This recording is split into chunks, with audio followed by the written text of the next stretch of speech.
اللہ الرحمن الرحیم۔ آج کا بیان یہ ہے کہ کن چیزوں سے روزہ ٹوٹ جاتا ہے۔ تو سب سے پہلے یہ بات کہ اگر کوئی چیز بندے نے خود اپنے معدہ، اپنی آنت یا اپنے دماغ میں داخل کی تو اس سے روزہ ٹوٹ جائے گا، اور اگر کسی دوسرے شخص نے وہ چیز جو مصلح بدن نہیں ہے پیٹ میں ماری، جیسے کسی نے چھری یا تیر مارا، تو اس سے روزہ نہیں ٹوٹے گا، کیونکہ یہ غیر کا فعل ہے۔ اور اگلی بات یہ ہے کہ اگر کسی شخص نے لکڑی کا کوئی ٹکڑا، کاغذ کا ٹکڑا یا کوئی دھاگا اندر نگل لیا اور وہ معدے میں پہنچ گیا تو اس سے بھی روزہ ٹوٹ جائے گا، اگرچہ یہ چیزیں مصلح بدن نہیں ہیں، لیکن صائم کا یہ اپنا فعل ہے، اس لیے اس سے روزہ ٹوٹ جائے گا۔ اور وہ چیز جو پوری اندر غائب ہو جائے، یعنی کپڑا ہے تو اس کو اندر کیا، پورا غائب ہو گیا تو روزہ ٹوٹ جائے گا۔ اگر کچھ باہر ہاتھ میں پکڑا ہوا ہے تو اس سے روزہ نہیں ٹوٹے گا۔ اسی طرح اگر کسی نے خود اپنے کان میں پانی ڈالا تو اس سے روزہ ٹوٹ جائے گا، اگرچہ یہ مصلح بدن نہیں ہے، لیکن کیونکہ یہ فعل صائم کا اپنا ہے تو اس لیے اس سے روزہ ٹوٹ جائے گا۔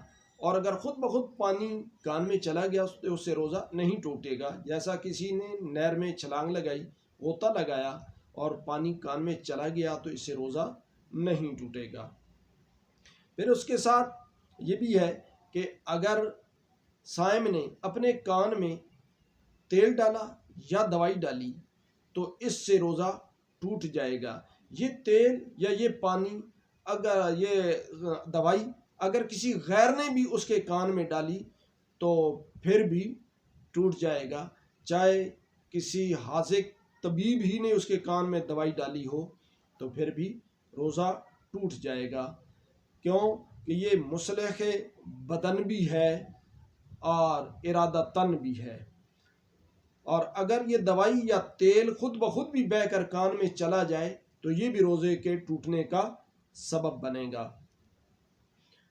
اور اگر یہ ہے کہ اگر کسی نے کوئی کنکر، اگرچہ وہ مصلح بدن نہیں ہے، وہ نگلا تو اس سے بھی روزہ ٹوٹ جائے گا۔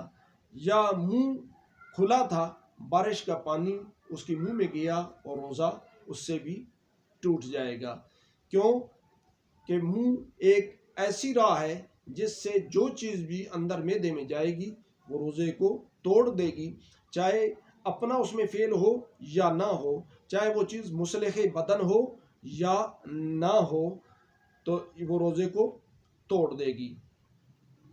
اور پھر اس کے ساتھ ایک اور چیز بھی ہے کہ اگر کوئی چیز بدن میں یا دماغ میں ایسی پہنچی کہ جو مسامات کے ذریعے پہنچی، یعنی عادی راہوں سے نہیں پہنچی یا خود اپنے جسم میں نہیں اتاری، لیکن مسام جیسے تیل، اس کی مالش سر پر کی، اس کا اثر اندر ہوا، یا کسی جسم کے اور حصے پر مالش کی یا ٹھنڈا پانی لگایا تو اس کا اثر تو ہوگا، لیکن اس سے روزہ ٹوٹے گا نہیں، کیونکہ وہ مسام کے ذریعے اندر گیا۔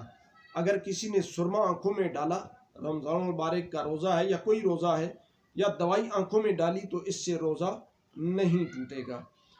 اور اسی طرح انجیکشن اگر کسی نے روزے کی حالت میں لگوایا تو فتویٰ تو یہ ہے کہ لگوا سکتا ہے، لیکن تقویٰ یہ ہے کہ نہ لگوائے۔ اس کی وجہ فقہاء کرام یہ لکھتے ہیں کہ جو چیز معدے میں پہنچ کر دوا یا غذا بن جائے، یعنی جسم کو فائدہ دیتی ہے، کھانا جسم کو طاقت دیتا ہے، اور دوا جہاں پر تکلیف ہو معدے میں ہضم ہو کر وہاں پہنچ کر اس کو راحت دیتی ہے۔ تو یہ دونوں چیزیں انجیکشن کے ذریعے سے حاصل ہو سکتی ہیں، مقصود حاصل ہو جاتا ہے۔ اس لیے اس سے بچنے کی تدابیر کرنی چاہیے۔ فقہاء کرام نے بعض نے یہ بھی لکھا کہ اس سے روزہ ٹوٹ جاتا ہے، کیونکہ مقصد اس سے حاصل ہو جاتا ہے تو روزہ ٹوٹ جاتا ہے، لہذا اس سے ہمیں بچنا چاہیے۔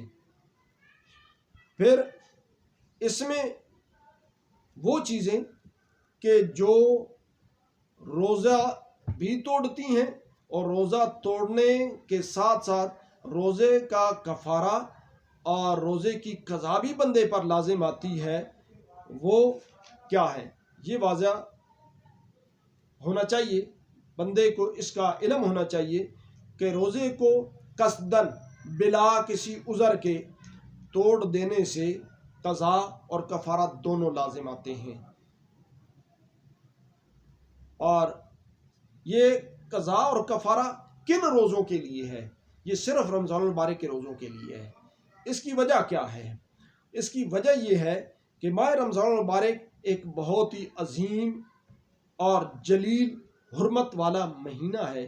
اس کی بے حرمتی بہت ہی بڑا گناہ ہے، لہذا اس سنگین جرم کی وجہ سے اس پر دو قسم کے کام آئیں گے۔ ایک تو اس نے کفارہ ادا کرنا ہوگا، ایک اس کی قضا کرنی ہوگی۔ ایک رمضان المبارک میں جتنے بھی روزے اس نے کھائے، کفارہ ایک ہی ہوگا۔ اور کفارہ کیا ہے؟ یا تو ایک غلام آزاد کرنا ہے، اگر اس کی گنجائش نہ ہو یا یہ نہ مل سکے تو پھر 60 دنوں کے پے در پے روزے رکھنے ہیں، بیچ میں کوئی ایسا دن نہ آئے جو چھٹی کا بنے۔ اگر ایک دن بھی درمیان میں چھٹی کی تو سر 9 پھر شروع کرنا پڑے گا۔ اگر اس کی بھی طاقت نہیں، بیمار ہے یا بوڑھا ہے، تو پھر وہ 60 مساکین کو پیٹ بھر کر 2 وقت کا کھانا کھلائے گا، اور ایک ہی مسکین کو بھی 60 دن تک پیٹ بھر کر 2 وقت میں کھانا کھلا سکتا ہے، یا ایک ہی وقت میں کھلاتا ہے لیکن اس کو پیٹ بھر کر کھلائے گا تو یہ تعداد پوری کرے گا، تو اس طرح یہ کفارہ ادا ہوگا۔